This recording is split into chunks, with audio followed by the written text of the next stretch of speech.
இறையேசுவில் பிரியமான சகோதர சகோதரிகளே, நமது ஆண்டவர் இயேசு கிறிஸ்துவுடைய திருப்பெயரால் உங்களுக்கும் உங்கள் குடும்பத்தில் இருக்கிற அனைவருக்கும் அன்பும் சமாதானமும் மகிழ்ச்சியும் உண்டாவதாக.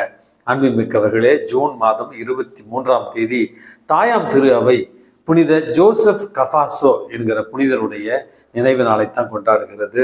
இந்த புனிதர் பிறந்தது இத்தாலி தேசத்துல 1811 ஆண்டு கஸ்துல் நோவோ என்கிற ஒரு கிராமத்துல தான் இவர் பிறக்கிறார். அன்புமிக்கவர்களே, இன்றைக்கு சிறைத்துறையில பணிபுரிந்து வருகிற குருக்களுடைய பாதுகாவலராகவும், சிறைச்சாலைகளில மரண தண்டனை விதிக்கப்பட்ட கைதிகளுக்கு ஆறுதல் கூறுகிற தந்தையர்களுடைய பாதுகாவலராகவும் இவர் அறிவிக்கப்பட்டிருக்கிறார்.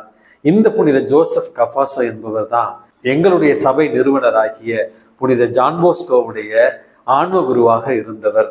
அன்புமிக்கவர்களே, பிறப்பிலேயே சற்று வளைந்த முதுகோடு, கூன் என்று நம்முடைய கிராமங்களில் சொல்வோம், கூன் விழுந்த ஒரு முதுகோடு தான் இறைவன் இவரை படைத்திருந்தார். இருந்தாலும் அந்த உடல் குறையை பற்றி சற்றும் வருத்தப்படாமல் இறைவனுக்குரிய ஒரு புனிதமான வாழ்வை வாழ்ந்தவர் தான் இந்த புனித ஜோசப் கஃபாசோ என்பவர். தூரி நகரத்துல வாழ்ந்த சமூக அக்கறை உள்ள குருக்களில் மிக முக்கியமானவராக கருதப்பட்டவர் தான் இந்த புனித ஜோசப் கஃபாசோ.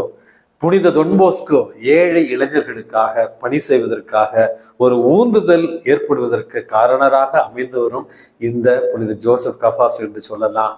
புனித ஜான் போஸ்கோ குரு பட்டம் பெற்ற பிறகு தூரி நகரத்துல தன்னுடைய குருத்துவ படிப்பை மேற்கொண்டிருந்த பொழுது புனித ஜான் போஸ்கோவை தூரி நகரத்தில் இருக்கிற இளம் சிறார்கள் வாழ்கிற அந்த சிறைச்சாலைக்கு அழைத்து சென்று தூய தொன்போஸ்கோ இளைஞர்களுக்கான பணியை முன்னெடுப்பதற்கு ஒரு அடிப்படையாக காரணராக இருந்தவரும் இந்த புனித ஜோசப் கஃபாசோ. சிறைச்சாலைகளில் மரண தண்டனை விதிக்கப்பட்ட கைதிகளுக்கு சென்று மரண தண்டனை விதிக்கப்பட்ட கைதிகளை சந்தித்து அவர்களுக்கு ஆறுதலையும் இறைவனுடைய மன்னிப்பையும் பெற்றுக் கொடுத்து பிறகு அவர்களை மனமாற்றத்தோடு மகிழ்ச்சியோடு இறப்பை ஏற்றுக்கொள்ள ஒரு வழிவகை செய்தவர் தான் இந்த புனித ஜோசப் கஃபாசோ. அன்புமிக்கவர்களே, இவருடைய பரிந்துரையால் நாமும் துன்பத்துல துயரத்தில் இருப்பவர்களுக்கு ஆறுதலையும் இறைவனுடைய இரக்கத்தையும் பெற்றுத்தர தொடர்ந்து பணிபுரிய இறைவன் நம்மை தூண்டுவாராக.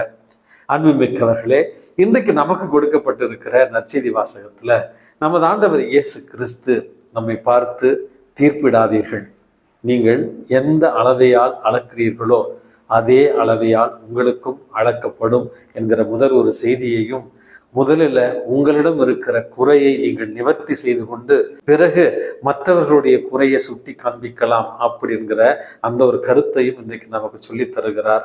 கடந்த 6-7 நாட்களாக இஸ்ரேல் மற்றும் ஈரான் இரு நாடுகளுக்கு இடையே போர் உச்சத்துல இருந்து கொண்டிருக்கிற ஒரு காலத்துல நம்ம வாழ்ந்து கொண்டிருக்கிறோம். அன்புமிக்கவர்களே, இஸ்ரேல் பாலஸ்தீன போர் 2 ஆண்டுகளுக்கு மேலாக நீடித்து கொண்டிருக்கிறது.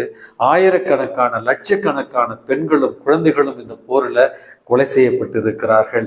இந்த ஒரு போர் மேகம் சூழ்ந்த இந்த ஒரு காலகட்டத்தில் இஸ்ரேல் செய்வது சரி என்றோ, அல்லது பாலஸ்தீன மக்கள் செய்தது சரி என்றோ, அல்லது ஈரான் நாட்டு மக்கள் செய்தது சரி என்றோ இங்கு நியாயப்படுத்துவதற்காக இந்த நிகழ்ச்சியை நான் குறிப்பிடவில்லை.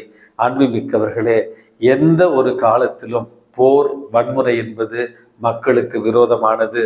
அரச தலைவர்களுடைய பிடிவாதம், அரச தலைவர்களுடைய சுயநலம், அரச தலைவர்களுடைய இந்த வன்முறையை விரும்புகிற ஒரு எண்ணம் தான் இன்றைக்கு லட்சக்கணக்கான மக்களை இந்த போரில் இழக்க வைத்திருக்கிறது. அன்புமிக்கவர்களே, இன்றைக்கு ஒரு ஆணவத்துல அல்லது ஒரு தவறாக எடுத்த ஒரு முடிவு தான் இன்றைக்கு இவ்வளவு உயிரிழப்புகளையும் இவ்வளவு பொருட்சேதங்களையும் இன்றைக்கு உலகிற்கு கொண்டு வந்திருக்கிறது. ஆகவே அன்புமிக்கவர்களே, நான் தான் சரி, நான் மட்டும்தான் சரி, இந்த உலகத்துல இருப்பவர்கள் எல்லாருமே மோசமானவர்கள், கேவலமானவர்கள், நான் வன்முறையை விரும்புவது கிடையாது, மற்றவர்கள் தான் வன்முறையை என்னிடத்துல தூண்டி விடுகிறார்கள் என்கிற எண்ணம் தான் இன்றைக்கு உலகத்துல பெரும் அழிவை கொண்டு வந்து கொண்டிருக்கிறது. ஆகவே இந்த ஒரு கால சூழல்ல தான் நமது ஆண்டவர் இயேசு கிறிஸ்து தாட்சியோடும் இரக்கத்தோடும் நாம் நடந்து கொள்ள வேண்டும். பிறரை தீர்ப்பிடுவதில் இரக்கத்தோடு நடந்து கொள்ள வேண்டும். பிறரை தீர்ப்பிடுவதில் தாட்சியோடு நாம் இருக்க வேண்டும்.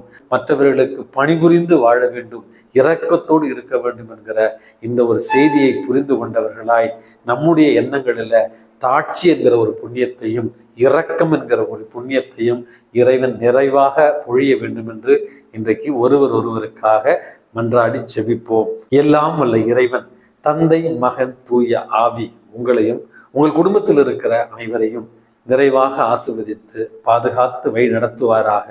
ஆமென்.